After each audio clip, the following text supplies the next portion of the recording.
Continuando con nuestro curso en los coloquios médicos del Hospital Militar Universitario Dr. Carlos Arbelo por el Departamento de Cardiología, vamos a conversar sobre el COVID-19 en pacientes cardiópatas. ¿Y por qué tiene importancia? Porque las enfermedades cardiovasculares, a pesar de esta situación de pandemia, siguen representando la primera causa de mortalidad a nivel mundial.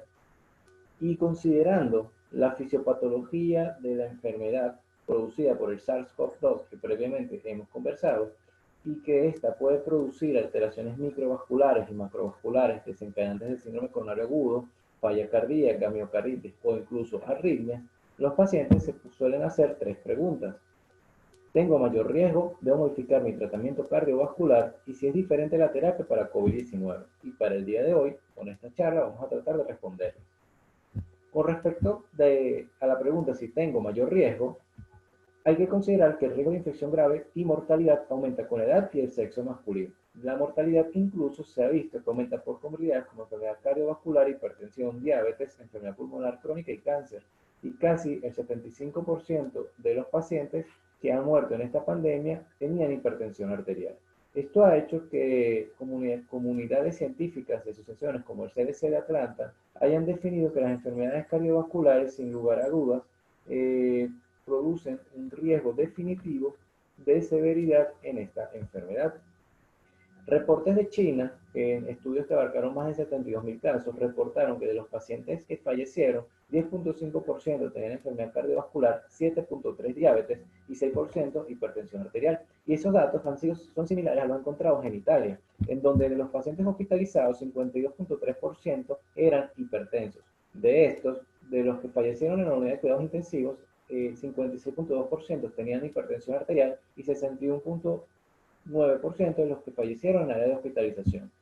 Estos hallazgos se encontraron también en pacientes con dislipidemias, que estuvo presente el 63.2% de los pacientes que fallecieron en terapia intensiva, falla cardíaca en 36.8% y diabetes mellitus en 35.2%. Datos similares a los encontrados en los Estados Unidos, en donde se vio que los pacientes que requirieron hospitalización, la edad media era de 63 años, de predominio del sexo masculino un 60%, y de hipertensión estaba presente en 56%, enfermedad arterial coronaria 11% y enfermedad cardíaca congestiva o insuficiencia cardíaca en un 6.9%. Por lo que sin lugar a dudas, estas comorbilidades cardíacas se asociaron a formas más severas de COVID-19. Incluso es de hacer notar que escalas de riesgo ampliamente utilizadas para neumonía adquirida en la comunidad, como es el CUR-65, incluye el tema de la tensión arterial y se ha desarrollado actualmente una escala para hablar de riesgo llamada escala CAL, en donde solamente la presencia de comorbilidades aporta 4 puntos, y dentro de estas están sin lugar a dudas las enfermedades cardiovasculares como la hipertensión arterial y otras enfermedades como la diabetes mellitus. Vale destacar que en esta escala tener más de 6 puntos ya se asocia a un 50.7% de probabilidad de desarrollar formas severas de COVID-19. En cuanto a la segunda pregunta, si debo modificar mi tratamiento cardiovascular, ahí, digamos, hubo al principio de esta pandemia una amplia discusión con el tema de los usos de los inhibidores de enzima convertidora de angiotensina y los antagonistas del receptor de angiotensina 2. Había una serie de, digamos, investigadores que decían que al SARS-CoV-2 interaccionar con el receptor de la enzima convertidora de angiotensina 2, en aquellos pacientes que tenían tratamiento crónico y donde se había desarrollado una mayor cantidad de receptores a nivel celular, esto podría promover a que el virus tuviera mayor posibilidad de penetrar al interior celular. Mientras que había otra serie de investigadores que decía que en pacientes sin tratamiento previo con IECAS o ARA2, el uso de estos fármacos en estadios tempranos de la enfermedad podrían prevenir la interacción del virus con este receptor y por ende su entrada al interior celular. Sin embargo, la evidencia lo que nos dice es que se debe continuar el tratamiento de estos agentes si no hay otra razón para la interrupción, básicamente da por hipotensión. Y no se recomiendan estos fármacos como posible tratamiento para el COVID-19. Un estudio multicéntrico realizado y publicado en New England Journal of Medicine, que abarcó 8.910 pacientes, analizó la utilización de distintos fármacos cardiovasculares en pacientes que sobrevivieron y no sobrevivieron a la hospitalización por COVID-19. Y se pudo ver que ellos analizaron lo que era el uso de los IECA, de los bloqueantes del receptor de angiotensina, beta bloqueantes, antiplaquetarios y estatinas. Y con ellos pudieron obtener los siguientes hallazgos. Se vio un aumento del riesgo de fallecer al tener mayor de 65 años, presentar enfermedad arterial coronaria, insuficiencia cardíaca, arritmias cardíacas, enfermedad pulmonar obstructiva crónica o ser fumador. mientras que utilizar fármacos como los inhibidores o inhibidores del receptor de angiotensina y las estatinas pareciera tener un efecto protector que se traducían en una mayor probabilidad de supervivencia al alta hospitalaria. Incluso guías de la Sociedad Europea de Cardiología dicen que tanto en pacientes hospitalizados como en pacientes ambulatorios hay que continuar el tratamiento antihipertensivos acordado según las guías específicas para hipertensión arterial, sin necesidad de tener que omitir estos fármacos en aquellos pacientes que sean diagnosticados con COVID-19. En cuanto a la amiodarona, que es un fármaco ampliamente utilizado para el control de arritmias supraventriculares y ventriculares, hay estudios que reflejan efectos positivos en pacientes con infección por SARS-CoV-2, ya que se ha visto inhibición inhibición del receptor que necesita el virus para penetrar al interior celular, en conjunto con algunos otros efectos pleiotrópicos como son efectos antiinflamatorios y antioxidantes que pudieran ayudar a prevenir formas severas de la enfermedad. Sin embargo, no es de descartar los efectos negativos que tiene la amiodarona dentro de la toxicidad, tanto pulmonar, renal y tiroidea, como también con el riesgo de prolongación del intervalo QT, que también aumenta con algunas otras drogas propuestas para el tratamiento de SARS-CoV-2, como los antispalúdicos. En cuanto al tratamiento anticoagulante, se ha tratado en una conferencia a posterior. Sin embargo, en aquellos pacientes que tengan indicación de anticoagulación y ameriten hospitalización, se debería iniciar heparinas de bajo peso molecular en dosis anticoagulantes, considerando las particularidades de cada enfermedad, como aquellos pacientes portadores de válvulas mecánicas.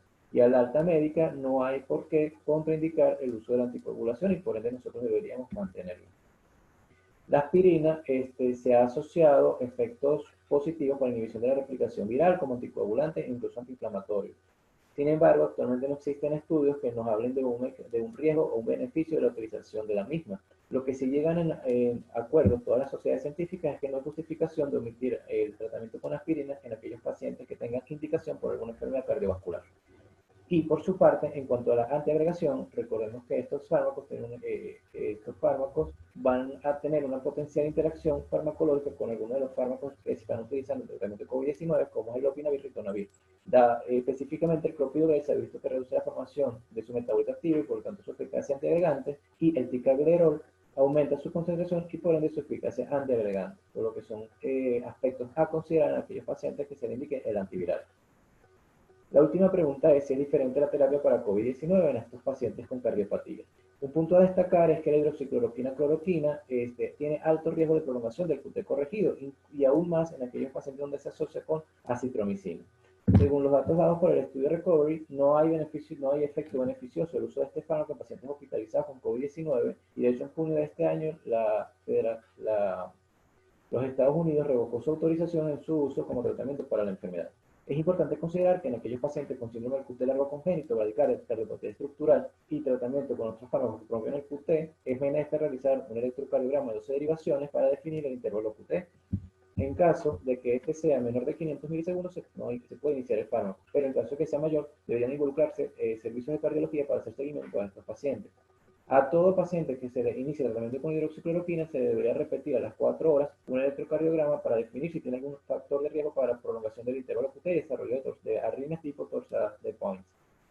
Mientras que posteriormente, cada 3 días se debería hacer seguimiento a estos pacientes. La citromicina, como hemos conversado, tiene sus contraindicaciones, tiene riesgo de prolongación del QT corregido y están asociadas a mayores efectos adversos en aquellos pacientes con enfermedades cardiovasculares. Y finalmente, el remdesivir, que es uno de los fármacos que ha mostrado mayor evidencia en sus efectos beneficiosos en pacientes con COVID-19, hay que considerar que se asocia a efectos adversos como hipotensión. Sin embargo, no hay contraindicación aparente actual del uso de este fármaco en pacientes con patologías cardiovasculares. En este cuadro resumen podemos ver distintos fármacos utilizados en la esfera cardiovascular y sus efectos adversos con las terapias específicas para COVID-19.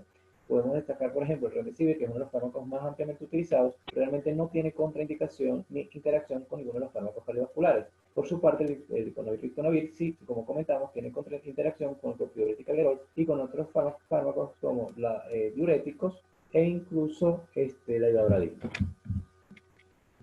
Y bueno, por su atención, muchas gracias. A continuación, les invito a seguir la conferencia dada por la primera adjunta de nuestro departamento, la doctora Hirschau, sobre la ecografía pulmonar en COVID-19, un nuevo enfoque. Agradecidos nuevamente por su tiempo y su atención.